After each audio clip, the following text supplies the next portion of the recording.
Greater Hyderabad నగరాన్ని నలువైపులా విస్తరించేందుకు తెలంగాణ ప్రభుత్వం కసరత్తు చేస్తోంది. రాబోయే 30-40 ఏళ్ల అవసరాలను తీర్చడంతో పాటు దేశ విదేశీ నగరాలను మించి వృద్ధి నమోదయ్యేలా హైదరాబాద్ను డెవలప్ చేయాలని సర్కార్ భావిస్తోంది. దీనికోసం 2050 మాస్టర్ ప్లాన్కు రూపకల్పన చేయాలని ప్రభుత్వం ప్లాన్ చేస్తోంది. ఇప్పటికే దీనికోసం అన్ని విభాగాలను సమాయత్తం చేసింది. జీహెచ్ఎంసీకి ఒక మాస్టర్ ప్లాన్, హెచ్ఎండిఏకు మరో master plan, Cyberabad development authority, Hyderabad airport development authority వంటి పలు ప్రణాళికలను ప్రభుత్వం ఇప్పటివరకు అమలు చేస్తోంది.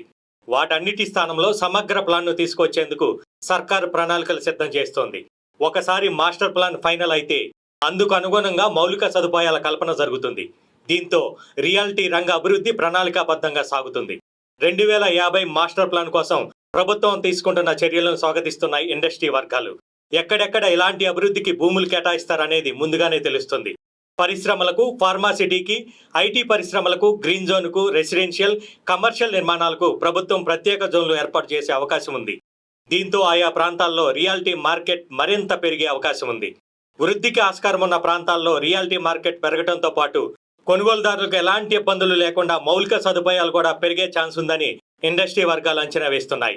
ఇక సిటీకి సమగ్ర మాస్టర్ ప్లాన్ అమల్లోకి వస్తే రింగ్ రోడ్ నుంచి సిటీకి, రింగ్ రోడ్డు నుంచి రీజనల్ రింగ్ రోడ్డుకు ప్రత్యేక కనెక్టివిటీ పెరుగుతుంది.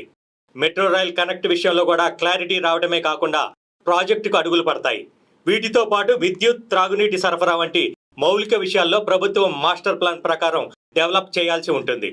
దీంతో ప్రభుత్వం ప్రతిపాదిస్తున్న మాస్టర్ ప్లాన్ 2050 అమలు గ్రేటర్ హైదరాబాద్లో రియాలిటీకి చక్కని ఊతం ఇచ్చే ఛాన్స్ ఉందంటున్నారు ఇండస్ట్రీ ఎక్స్పర్ట్స్.